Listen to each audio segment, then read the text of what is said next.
Okay, I'm going to give a quick little lesson on New York City and why it is the way it is. But I need to use this term, and I need YouTube not to strike my channel because this is for educational purposes only. Okay, this is not to really be racial at all. It's just an epithet that fits so perfectly. I just had to use it. Okay, so we're talking about a cracker and what a cracker is. So I wanted to go to the definition to crackers because in New York City, we have a ton of liberal crackers, right? Because I'm MAGA all day. I love MAGA. MAGA is diverse. I love, conservative white people who love families, love law and order, the Constitution, and everything that comes along with being an American. I love those kind of white people who just want peace. They just want peace. They want to raise and protect their families, and they have the right to do so. And so do we as American Negroes, ADOs, FBAs, whatever we end up being, as long as we're delineated. But I wanted to go over crackers because we have a couple of crackers in New York City that keeps it going down. See, New York City was spiraling up. It's always been a city that could generate money and could generate attention, right, through culture. And mainly that was like the Black and Italian culture that brought the most money and attention and attraction to New York City, right? And so today we have a mixture of different type of crackers, and these crackers are dangerous.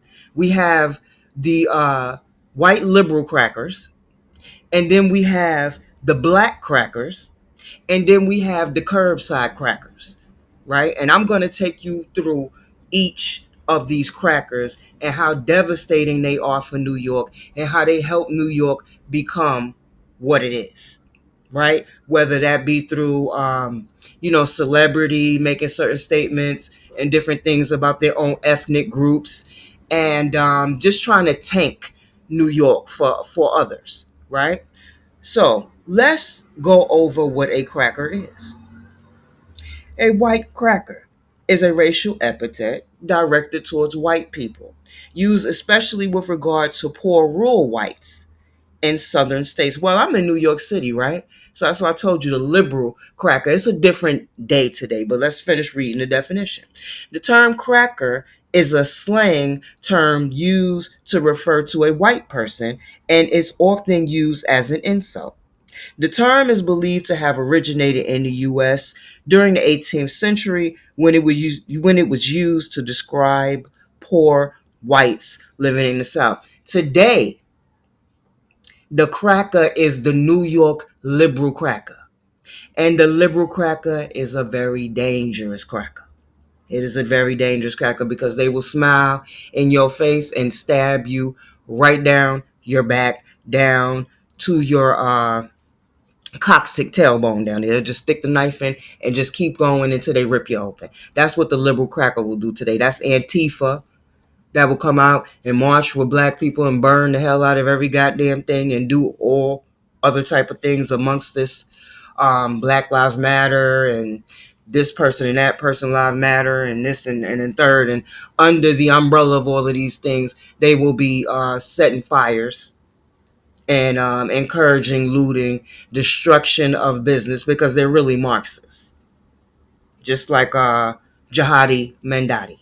But I just wanted to give you the definition of the cracker. Now, we went over the liberal white cracker.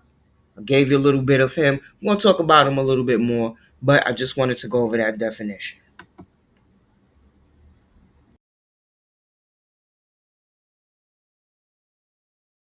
Up, the black cracker. Black Krackher. A black person, although black on the outside, has the personality and appearance of a white person. Any black man that sold their own kind for money back in slave trading days. That's the African black cracker. Modern use, any black man who backstabs his own kind for profit. That's the celebrity black cracker today.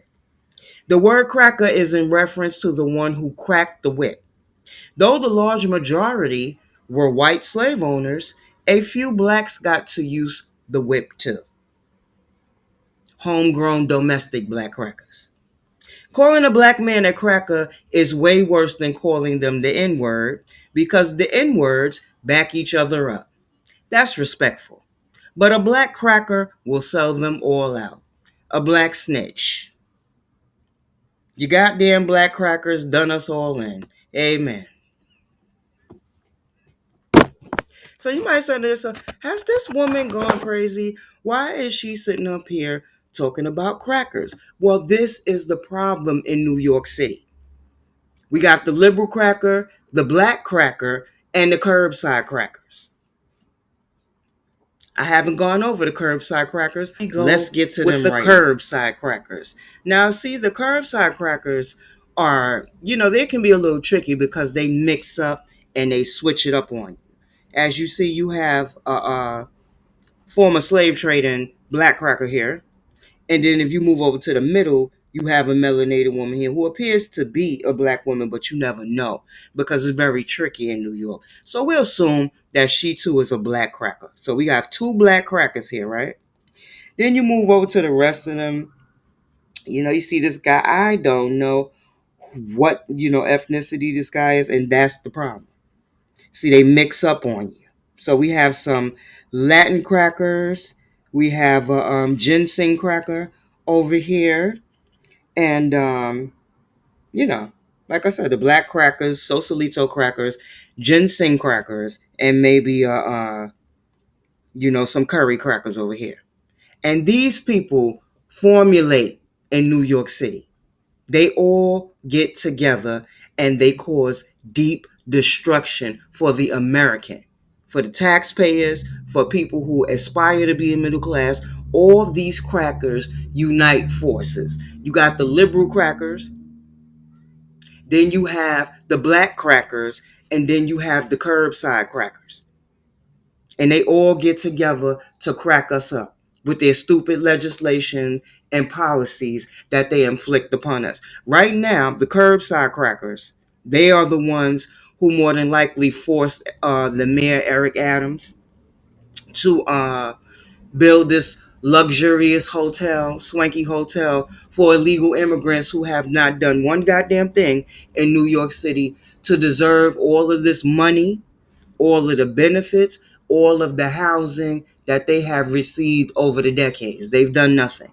Black people, along with Jewish people, along with whoever, or maybe some Italians, or maybe a handful of Polish people, were out there pounding the pavements, fighting for unions, fighting for fair housing, fighting for better housing, fighting for all of these things. And as it started to develop, these curbside crackers, along with the black crackers, along with the liberal crackers, got together and decided that this housing wasn't for the people who fought for it. These jobs weren't for the people who got out there and protest and fought. Some of these guys actually fought for a lot of these construction jobs.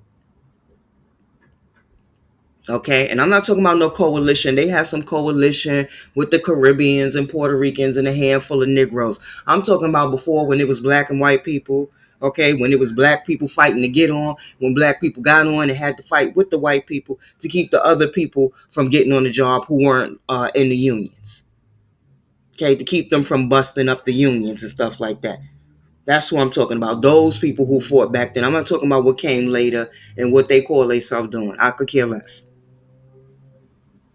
I'm talking about all the things that New Yorkers who were born here, who, have always lived in New York, who loved this city, who saw it when it wasn't really too much and watched it become a beautiful playground just to give it away to people who didn't deserve it.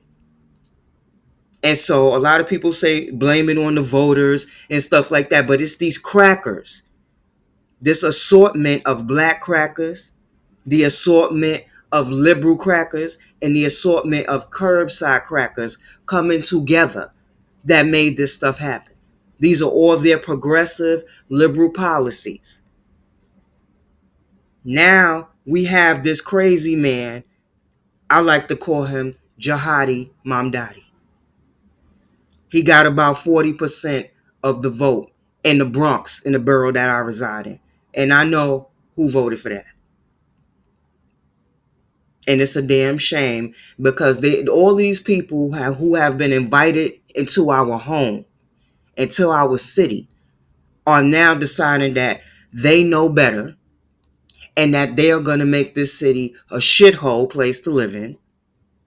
And it's perfectly fine. And if we don't like it, we could leave. Even Eric Adams, Irk, right? Because he claims he's from the South, he's FBA. So Irk thought it was a good idea to tell us Negro Americans that we can get out of the city if we don't like what they were doing for the illegals and these undocumented uh, criminals that have been sitting up in New York City for 30 and 40 years who won't initiate their paperwork.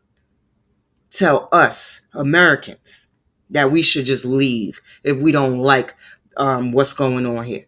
And guess what? 500,000 took him up on that and left. And that's why he's scraping and scrambling now, trying to replace his workforce with illegals. That's why the buses are crashing. People want to know what the hell is going on in New York City because they putting all these illegal, undocumented people on these city jobs. They have lowered the standard. Even on these construction sites, these crackers, the black crackers, the liberal crackers, and these curbside crackers have just destroyed the construction business. Because before, growing up as a kid and having a husband who was in Local 3, the union was very particular. Those foremans and OSHA and people, they were very particular. Even as a child, it always stuck in my head, uniform. Everything has to be in uniform. That means all those bricks had to be the same color. The goddamn, the stuff that goes in between, excuse me, I don't know, what is it? I'm going to call it seal or whatever. That had to be one color. Everything had to be in uniform. And if it was not in fucking uniform, they would make you tear the whole thing down. Those foremen will come out and say, this is not in uniform. You got mismatched bricks. They would make them take them bricks out and find the right color brick and you put that in. Today, you walk through New York City, it looks like the Wizard of Oz. You don't know if it's green today, orange tomorrow, whatever it is. They throwing up all color bricks, tangerine buildings, making it look half Mexico, half Iran, half I don't know where the fuck I'm at. That's what's going on in New York City. And all of this is the conglomeration of crackers. And see, the black crackers are the worst type of crackers in the world. Because all they do is sit around and wait to vote, wait for election season so they could vote everything away for everybody else.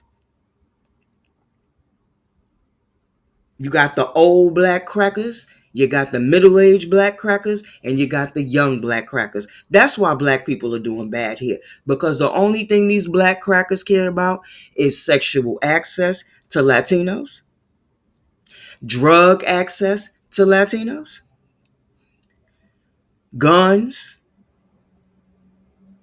and that's about it. Because when it comes to business, they don't break bread with Negroes. So it's these illegal motherfuckers that are breaking bread with each other, and they are in protection of that. You have these people who chase after Latinos, and they are dedicated to that. Even if it means black people getting put out the city, black people losing jobs right before they face, their dedication is to Latinos. They drink at the fountain of Latinos. They worship at the fountain of Latinos against their own self-interest. That's why they voted for Joe Biden. That's why they voted for Eric Adams. That's why they're going to vote Democrat. They probably going to vote for Jihadi Mamdani. So he could come in and play headless horseman with whoever he wants to. Okay? And Negroes, if he wins, are going to be responsible for that. And I'm gonna show some fake outrage because now all of a sudden the Negroes want to act like they paying attention or whatever. And God bless. Let me just give a great shout out to the young generation of FBAs here in New York City. They so small, and and y'all don't have anybody to support y'all at all because of black crackers. And that's why I'm doing this video. I hope it could get to you. I know some of you guys are on here that are from New York that are fighting for reparations. I want you to understand that you are up against a conglomerate of crackers: curbside, the black cracker, and the liberal cracker. And they all working together against you, baby. They all working against y'all. Y'all small group. You got the freedmen and you have the FBAs, and they're fighting for reparations in New York. And they're fighting up against these people and the crackers, curbside crackers. Okay? This is what they fighting against. This is why you don't have people coming out, because the black crackers will sit back and talk about how hard the Mexicans work. They would sit down and talk about how hard the Latinos and this one and that one work. And then when they look at their own, this is what they say: black people don't want nothing. Black people just want to get over. This is the old black cracker. This is what the old black cracker say. They don't want nothing. They just want to get over.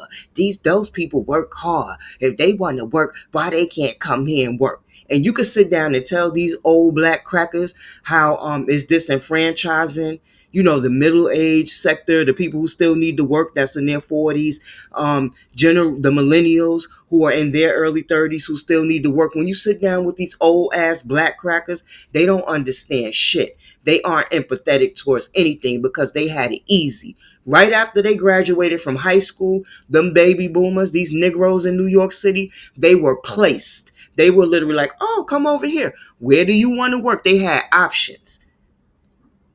Jobs came to them. My era, I'm the tail end of Gen X. It's like we're a mixture in between Gen X and millennials, because I'm in my late 40s. So I identify more with millennials because I'm going through the same thing they're going through. I would like to purchase a home, and it seems impossible. I just want a townhouse. I don't want the responsibility of what. It's a lot easier to own a townhome, and the maintenance is a lot better. So that's my dream, a townhome, right? And that doesn't even look foreseeable or reachable for me. I'm a person who has savings, built up my portfolio for 12 fucking years, and all it took was 4 years of Joe Biden to wipe out what I had. And now I'm in the position of a millennial, of a 31-year-old, where now I have to build up these savings all over again. Thank God I know how to, but the jobs are not plentiful. It is not fair. They are given to other people in these hospitals, these clinics, the contracts you cannot get. And they will be telling you about how, the black people doing so good here, and black unemployment decreased. This is what the black crackers, the curbside crackers, and the liberal crackers will tell you, that black unemployment has fell in New York City. Well, the reason it fell is because 500,000 people left New York. And you mean to tell me you don't think anybody black was in that crowd? 500,000 people. It was just white people that left. Nobody black left. That's why the unemployment rate fell for black people, because they are the ones who really got tired and said, the hell with it. Now that they even let these illegals up in here, it looks even more hopeless. Let me get the hell out of here. And so that's why black employment fell, because Negroes left. Because all these Congress people, all these lame ass politicians, what they fucking curbside asses do is come around during election time. She's a good one for that. That's Sanchez, I think, right here. This one I'm circling around. She come out here. I knocked one of her damn posters on the ground, and I'm proud of it. All she do is come over here and solicit votes every time she's up for election. She has some bullshit commercial about, I'm helping the workers. I'm helping the workers, and I'm for the workers, and I don't see her helping a goddamn soul. People help themselves. These raggedy politicians and council people don't help nobody. Miss Gibson, I will give her that respect. I've had to call Miss Gibson, and she responded. And she helped, but who knows how long she's gonna stay like that? Because when you're trying to get into a certain position, you're gonna do favors and do things to get the votes, and then once you get in a position, these people don't care. Just like these people right here, they sucking out all of this money for illegals, the curbside crackers. And the liberal crackers and the black crackers are in support of them. So that's why I just wanted to let y'all know while y'all fighting for reparations, it's the crackers, the conglomerate of crackers in New York City that is oppressing and keeping everybody down. They want wages to stay down. They only want their cheap labor staff. That's it. That's all they want. All these liberal crackers in Manhattan, they make me sick. The only people I respect is the people on the other side, Nassau County and going down that way, Long Island, because those are Trump supporters. But when you get to Manhattan, those are not Trump supporters. These are the liberal crackers with the cheap nanny. That's all they care about is the nanny, the cheap nanny, the cheap apartment cleaners, the cheap coffee makers, the cheap, that's all they care about is all the cheap labor staff that they can get. Wherever they can pack in and pile in cheap labor, that's all they care about. And these people got money. They have all the money in the world, and they the cheapest crackers you ever seen in your damn life. Those liberals down there are some penny pinching, cheap ass mother like I've never seen in my life. They some cheap ass mother. They don't like to pay anybody to work. That's why they yes, flood it, flood them in, and keep flooding them in. But you notice the liberal cracker of Manhattan does not want black people in any of their buildings. If you just so happen to be fortunate enough to get into one of those buildings down on Bleecker Street and or Wall Street, you happen to be one of them. Trust and believe me, one night when you come home, it's going to be one of them liberal crackers that I'm for everybody and everybody should get along, that don't want you in their building, and they're going to accost your ass. Okay? They're going to question you. What are you doing down here? Well, what are you here? And these are the same liberal crackers who got buildings down there who they specifically say they will not rent an apartment if a black person lives in the building because they pay too much money and they don't want black people in their buildings. But here's what they will do. They'll see a neighborhood where there's black people at, and they'll flood it out with their illegal aliens because they want their cheap staff close by. That's why they don't mind forcing black people out of the city, because we're not going to be their housemaids anymore. We're not going to, watch their children like that or whatever, because we don't get along really with these liberal crackers. We never really have. It's just a front and a farce. New York has always been a farce, talking about how open and diverse they are and everything is fucking separated. Chinese got their school, the whites got their school, blacks don't got shit. Black people can't even have a dream. Dr. King had a dream, and now it's for everybody. Nigga can't have a dream. But anyway, these is the curbside crackers. Yeah. See, this is gonna be fun though, cause it ain't that I really dislike 50 Cent or something like that. 50 is alright or whatever, but he is a celebrity, right? And what's very dangerous about the black cracker celebrity is that they will come out and make statements like this, right? Talking about black women, saying this. Now, he's from New York. Now, a black woman in LA, a black woman in Memphis, a black woman in Chicago, she's not going to feel the brunt of this shit, right? You know who's going to get the brunt of this? Black women like myself in New York City. Because see, when when a black cracker celebrity comes out and says, black women are mad because black men have relationship with different ethnicities. And he also went on to say something about us not looking exotic, and how these other foreign chicks that were in New York City, Dominicans, I don't know, Latinos, whatever they were chasing after, were exotic. And then you set the precedent for mistreatment of black women. And see, that's dangerous when celebrity black crackers start disrespecting black women in that manner.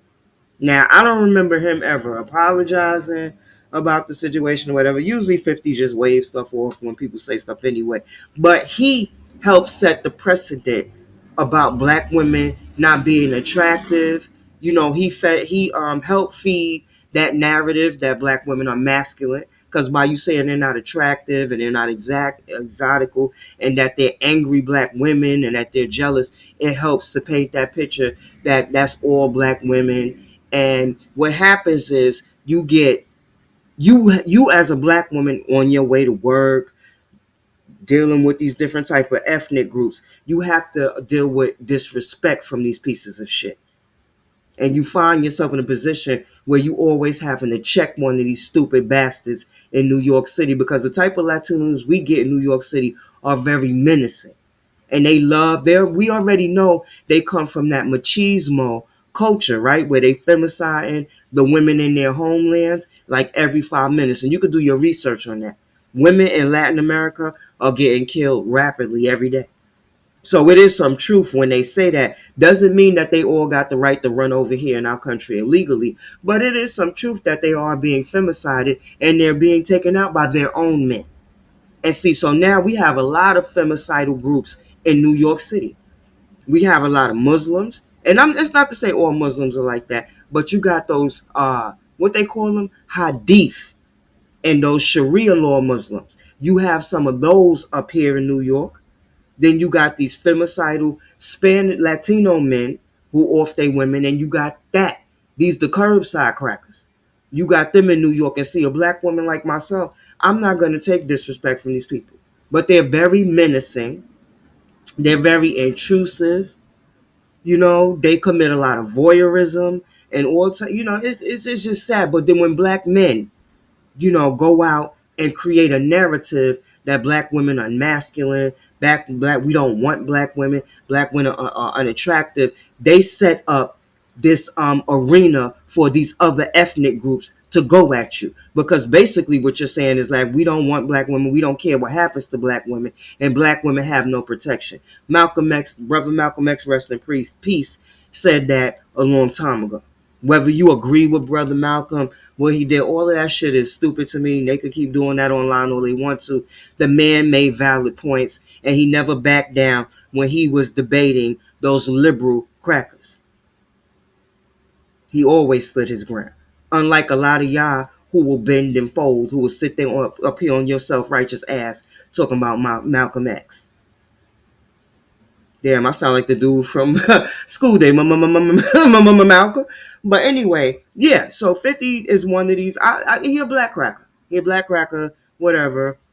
You know, he's helped set the precedent about black women here, because he was dealing with issues with black women. Instead of him just saying, you know, I've been dealing with some black women that I feel is like not exotic and masculine and angry or whatever like that. He should have just kept it to himself instead of casting it upon all black women. Because when 50 Cent says something, people really listen to it. People are on his shit every day. Every time he drops a line, it's a whole goddamn social media frenzy. Did you hear what 50 said? Did you hear this of it? So his voice is very powerful. You know, and hopefully from now on, he just keeps it off of black women. You know, just don't do us no favors of saying shit about us. You know, just leave us out of the equation, because we got it hard enough as it is in this city.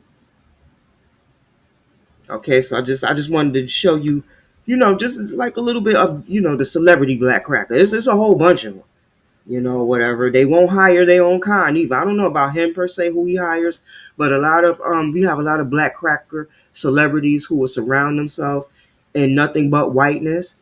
And then as soon as a person says something to them that they don't like, or they can't get something from a white person that they want, then they want to pull a race card. Meanwhile, black people are suffering and really going through shit at the hands of these liberal crackers, but they chummy and the best of friends with them. But soon as something happened to them, it's racist. Soon as they can't get something, he pulled that, right? And I'm not saying he didn't have a legitimate argument. He probably did have a legitimate argument, but he pulled the race card for himself. Is what I'm trying to tell you. That's what a black cracker will do. Oh shit! I can't get this. Let me play the race card. Then I'll get black people on my side. Then after they get what they want, they go back to sticking and they foot up your ass. Start talking about how ignorant and unintelligent you are. How they can only make music because you Negroes only appreciate a certain type of music. When we've had so many type of jobs. Anyway, let me get off of this because I ain't really mean to ramble on about that. So moving on. Okay, so we moved on from 50, and now we're gonna go over this black fake cracker outrage over Jihadi Mandati over here. Black New Yorkers rage over Zoran Mandani's African American claim he's a fraud. They mad at that, but they're not mad at the fact that we are constantly spending millions of dollars on these illegal aliens. They're about to build a luxurious hotel for these illegals to stay in, luxurious. They probably gonna have a swimming pool and everything else that Eric Adams could possibly put up in there. But I want to bring this article up because I want to talk about the fake black outrage that these people have in New York City. They don't care about anything else and anybody else when as it relates to black people, right? But they'll pick the stupidest stuff to get outraged about, like this man putting African American on his application many years ago. Says a slew of black Big Apple residents fumed Friday over mayoral frontrunner Zoran Mandani's claim on Ivy League college application that he's African American, with them raging. I'm sorry, is African American. With them raging, the socialist poll is a fraud as a. I'm sorry, I need my reading glasses. Is a fraud and trickster. He's just trying to get over an 86-year-old Harlem resident identifying herself only as Marjorie, said a Mandani, a socialist, Asian, a socialist, a socialist of Asian descent. Now, this is 86-year-old Marjorie. She's an 86-year-old black cracker or whatever. She's one of those people that will look down on other black people and talk about what black people need to do and how her day, this, that, and the third, when they got walked into jobs right out of high school. These baby boomers, they didn't have to go to college. All these requirements, all these certifications were not placed on them. This is what I try to explain to these old black crackers that don't like to listen and hate their own kind, but have all this compassion and empathy for everybody else. But let's continue with this outrage. Says, you can look at him and see he's not black. Absolutely not. I don't like him. I didn't like him from the first time I heard him. You can look at him and see he's a trickster, she said of the poll, who struggled mightily to make inroads among black voters at the Democratic primary race polls last month, despite his stunning win. Another longtime local who asked not to be identified seethed. He's a fraud. He's a foreigner. He ain't no African American, the man said of Mamdani, who was born in Uganda but became a naturalized U.S. citizen in 2018 and holds dual citizenship between the countries. So he is an African American dummy. A Bronx resident, you know what I mean? Just the stupid. He's the perfect definition of what an African American, because I'm not an African American. I wasn't born in Uganda. I was born in America. Here he is. He's born in Uganda, became a naturalized American citizen, holds dual citizenship. So, goddamn it, he is an African American. A Bronx resident named Joshua added, he's a liar, point blank, period. Shut up, Joshua. We don't need a lying mayor or a mayor that says he's black so he can get black people to vote for him. Look at this thing here. Now, I just want to stop for a minute. Look at this thing. And see, this is why black women get a bad rep, right? But this woman is a tether. And she's, look at the purse, look at the ashy knees, look at the wig. Black women don't walk around like this. If a black woman is going to have something like this on, she's going to be at the beach. And first of all, she's going to match.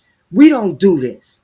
She got on a deco color top, a black bikini bottom. She got ashy ass knees. She got on yellow socks with red sneakers like Ronald McDonald, a purple lavender ashy wig. I don't know what she got on. A headband to hold it on, wrapped around her head, and these ashy knees, and she's walking down the street asking this man political questions, trying to question this man. He can't take her seriously. Hopefully he know his fellow Africans. He knows she's an African. He know that she's not an American. But see, because of chicks like this out here like this, they'll be talking shit about us. Oh, look at black women. Look at how black women doing. Look what they doing. Look how they represent themselves. And she's African.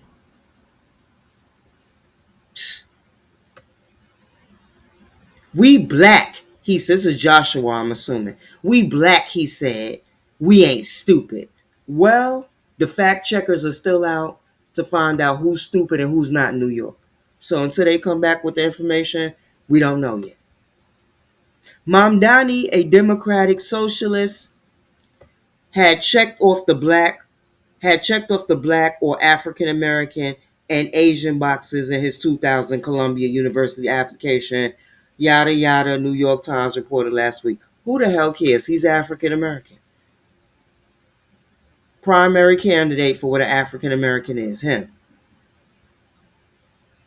The university father went to, yeah, I'm really not into all that. Nice university. But when asked by a performance artist on the street in April whether he considers himself African American, he admitted it would be misleading to say so. A Bronx resident said Mamdani's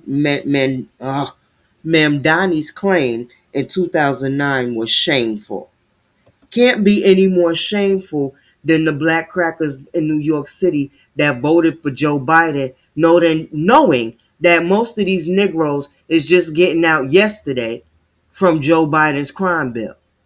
Nothing is more embarrassing than that. I always knew something was off about him, said Maria R., 37, to the Post. Why are you claiming something that you are not? He could have potentially, why you claiming benefits if you ain't okay, he could have potentially took away an opportunity for somebody else. He can look in the mirror and see he's not black, she said. Tiffany Francis, a 31-year-old from Brooklyn who moved to Harlem in 2019, agreed that his claim was not fair. I think people should tell the truth, Francis said. No matter the circumstances, just be truthful. Don't try to persuade or lie to get your way. Like Joe Biden did with his lift every voice for Negroes and did nothing for you when he got in office. Earlier this week, Mayor Eric Adams, who is black, hard to tell, called Mamdani's college application claim deeply offensive. The the African American identity is not a checkbox of convenience, the mayor griped of his foe. It's a history, a struggle, and a lived experience. For someone to exploit that for personal gain is deeply offensive.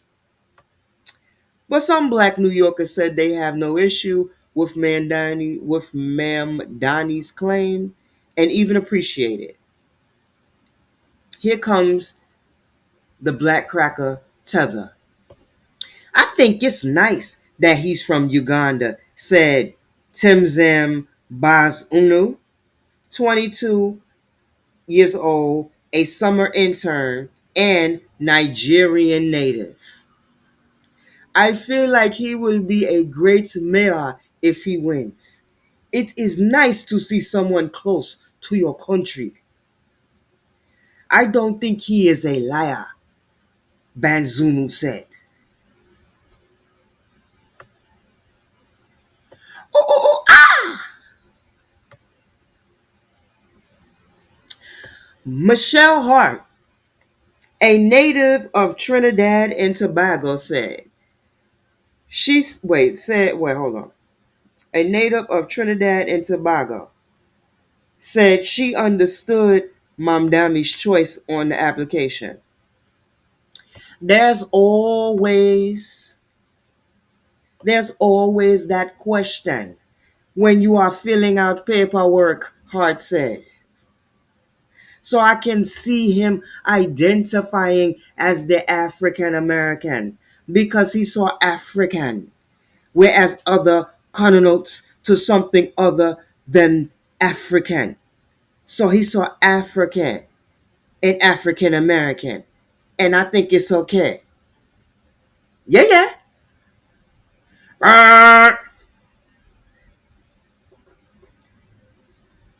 Trinidad and Cracker. Golden Crust Cracker. Mamdami's camp did not respond to a post request for comment on the controversy Friday, and I don't blame them. But this is the type of bullshit that the black crackers get upset about. Not being washed out, gentrified out their community, priced out their community, going into these supermarkets where all of these, different ethnic groups, different people get charging you one price, charging other people other prices, people pretending not to see you standing in line so they could try to jump in front of you, people being menaced, harassed, kids having to fight in school because it's a small number of black ones, they being called monkeys, they sitting down while Dominicans are having parades, walking around them, talking about you can't march with us because you're black, you're not a Dominican, and all these type of things have happened in New York City, and you don't hear no outrage from the black cracker. They outraged because this man, who is an African American, claimed that he's an African American. And do you know what's sad? I don't know if I said it before, but I'm gonna say it. The way they prepped this man to, like, he went into this diatribe of this, and he got into performance of a pastor, what a pastor would be preaching. When as the pastor start to get hyped up and he about to give you the word, and it's about to come down to the the past to the receiving members or whatever, right? And the church members, the churchgoers, whatever. And he started to give himself in that moment. And he was and just kind of roaring like a black preacher would. And you had the old black crackers in the audience. That's right. And he kept talking, referencing Dr. King. And I just said it out loud. And I'm not referring to Dr. King as this, but I said, damn, an N-word can't even have a dream. Our dreams can't even be ours. If a black person has a dream, if an American has a dream, it's for everybody. I'm pretty sure Dr. King said black boys and black girls and little white boys and little white girls join together and hold hands. I didn't hear him say nothing about Mexicans, Indians, Iranians, Lithuanians, Russians, Chinese, Japanese, Indonesians, whoever, Africans, whoever. I didn't hear Dr. King said that. He said two things. He used two groups. He said little black boys and girls and little black girls and white boys and white girls. He was very specific on the lineage that he was talking about. So that pissed me off. And the fact that this man is talking about opening up prisons and letting out killers because violence is natural. And verbatim, that's what he said. He said violence is natural. And somebody who was raised in Uganda, I could understand why he feel like that because West Africa is hostile. The people who come here, they are hostile. They walk down the street, you look at them, they look hostile. They talk hostile. Hey, where you going? Where you going? This is how they be talking. They don't talk in a regular tone. They one day I turned around and told one of them, excuse me, get a drop of water.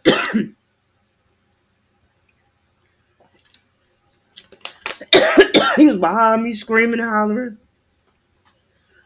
And I told that man, I told him, if you don't get the hell away from me, screaming and hollering like that, I'm gonna take that cloth you got on and I'm gonna wrap you up in it and roll you in the middle of the street. Now, he thought I was crazy for saying that. One, I'm a woman, and women aren't allowed to talk to them in a certain way. And so he didn't know how to sponsor me because I was American. And I'm a Negro. But I told him I'll roll you up. You don't get behind. I'm gonna roll you up in that sheet you got on and disperse you into the middle of the street. Go on and get some. Get away from me because you right behind me. He was literally right behind me. And he was, whoever he was talking to on the phone, he was yelling to the top of his lungs. And I don't like when they do that. I don't like when Muslims start yelling and stuff like that. It just, I think Black Hawk Down. My mind starts, I start thinking that I need to get prepared for something. So when they start talking loud like that, I'm not a soldier, but all of this, the movies and my grandfather and other military people that I've had in my life, family members, and just people that I talk to. And when I hear them, use that type of tone, it's very uncomfortable for me because I feel like, they're about to start something because usually that's what they do. They'll get you in a circle and then they'll start, yelling and talking real loud to just disorientate you, and they just make you feel small and make you feel like you have no defense. So they use that. So I let them know, get your, whatever. But yeah, I just wanted to do this little video because I wanted to talk about the conglomerate of crackers that are destroying New York City and what keeps New York City oppressed. Okay, it is the voters because the voters do tend to vote Democrat no matter what, blue no matter who. And a lot of Latinos who voted for Trump, they're trying to hurry up and shame them to go ahead on and prime them up for the next election so that they can go ahead on and vote for somebody like this guy right here. So they trying to shame Latinos. Some of them are breaking down, and it's a shame. You should stand your ground. You don't want to live in a socialist country. You don't want to live under Marxism because that's what's going on in New York City. A lot of Marxists are destroying things here. And so, if you don't want to live like that, you should stand your ground. You voted for Trump, you voted for Trump. Stand your ground. Don't let anybody break you down. Don't let anybody shame you. Don't let anybody tell you that as a Latino, you voted against your best interest because you didn't. You voted your interest because you're a citizen. If you, I don't know for people, whatever, I'm just not going to get into that. But like people should just stand their ground. If you voted for Trump, you voted for Trump. Don't let anybody shame you because they don't have anything better. They want to shame you, and then you go vote Democrat, and then it'll be just hell for everybody because they'll reopen those borders. Then this time it'll be day and night, day and night. They'll be getting them in as fast as they can. It will never stop, and it'll be never ending. So I yeah, just wanted to give a little education on the black crackers. Wanted to help my fellow young FBA people out in New York City because I know they're wondering why they don't get the support of other black New Yorkers, and that's why. Because you're in a pond of black crackers. You're in the field of black crackers, and they're never going to help you, and they're never going to see things your way, and they're going to continue to vote against you. So I hope this video is informative. For the people who subscribe to this channel, it's a new channel. My previous channel, I was doing stuff like this, but I do have content coming up on black male behavior, because I do know that that's why people originally signed up for my channel. And we're going to talk about it. We're going to talk about it because, I'm in New York City, and, I have to deal with black men sometimes. And we're going to talk about it. We're going to talk about what the experience is like, what they're like here in New York City, and, so on and so forth, their behaviors and different things like that. We're definitely going to talk about that over here. But I wanted to do some of a different kind of content first to kind of mix it up. But I have not forgotten you ladies at all, and I appreciate you for staying a subscriber. So until the next time.